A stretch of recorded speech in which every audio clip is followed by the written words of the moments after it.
Hello everyone. Here I am discussing one of the most important topic of fundamental, that is manager commission. Mostly student confuse हो जाते हैं profit after charging और profit before charging में. After charging का मतलब होता है इसमें से डिडक्शंस करो. डिडक्शंस का मतलब होता है एडजस्टमेंट. एडजस्टमेंट कैसी हो सकती हैं? जैसे इंटरेस्ट ऑन कैपिटल की, इंटरेस्ट ऑन ड्राइंग की, सैलरी की, रिजर्व की. ठीक है. आफ्टर चार्जिंग का मतलब है प्रॉफिट में से ये सारी डिडक्शंस माइनस करो. बिफोर चार्जिंग का मतलब है कोई भी डिडक्शन नहीं करनी. आफ्टर चार्जिंग का मतलब है सारी डिडक्शंस करो, माइनस करो. बिफोर चार्जिंग का मतलब है कोई भी डिडक्शन नहीं दे करनी माइनस. अब ध्यान से हम कमीशन की बात कर रहे हैं. कमीशन लिखी होती है provide managers commission after charging सच कमीशन. सच कमीशन है तो फॉर्मूला आएगा profit into rate over 100 plus rate. After charging सच कमीशन में अगर मैनेजर कमीशन हो बिफोर चार्जिंग सच कमीशन तो रेट ओवर 100 आता है. ठीक है. अब वर्ड लिखा हो net divisible profit. Divisible profit का मतलब क्या होता है? सारी एडजस्टमेंट कर दो, यानी कि आफ्टर चार्जिंग प्रॉफिट लो. डिविजिबल प्रॉफिट का मतलब क्या होता है? After charging all adjustment. All adjustment मतलब आईओसी की, आईओडी की, सैलरी की, रिजर्व की, जो भी एडजस्टमेंट है करने के बाद जो बचेगा प्रॉफिट, इसको फाइनली रिमेनिंग भी बोलते हैं. ये वर्ड भी लिख के आता है बहुत बार क्वेश्चन में, फाइनली रिमेनिंग. ठीक है. फाइनली रिमेनिंग का मतलब क्या होता है? सारी एडजस्टमेंट करने के बाद जो बचेगा प्रॉफिट उस पे मैनेजर कमीशन देनी है.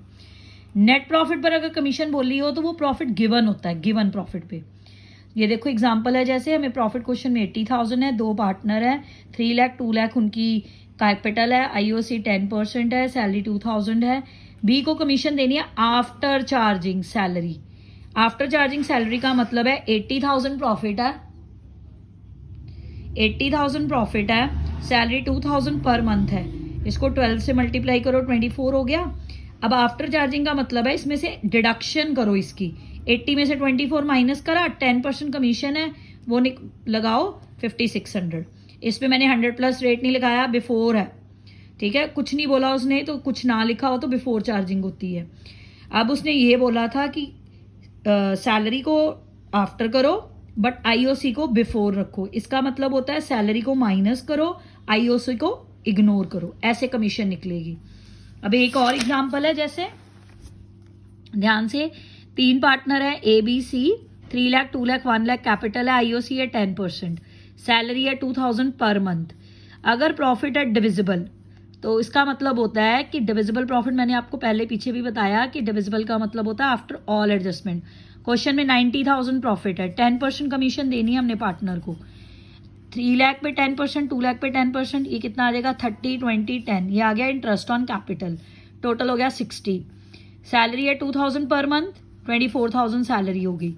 अब 90,000 हमें गिवन प्रॉफिट है. गिवन प्रॉफिट में से पहले सैलरी माइनस करो, फिर इंटरेस्ट ऑन कैपिटल. जो ये 6,000 बचा वो नेट डिविजिबल प्रॉफिट है. अगर तो 10% कमीशन कुछ नहीं लिखा तो बिफोर चार्जिंग है, मैंने पहले ही बताया 600 आ जाएगी. अगर यहाँ पे लिखा होता 10% कमीशन आफ्टर चार्जिंग सच कमीशन, ये लाइन ऐड होती तो आंसर आना था 6,000 इंटू 10/110. ठीक है. 10/100 प्लस 10 तो 540 कमीशन आनी थी. बस ध्यान रखना डिविजिबल वर्ड लिखा है, नेट प्रॉफिट लिखा है, बिफोर लिखा है, आफ्टर लिखा है. ये 4 वर्ड्स है, इनको ध्यान से पढ़ना, फिर मैनेजर पर कमीशन लगाना. Okay. Thank you very much.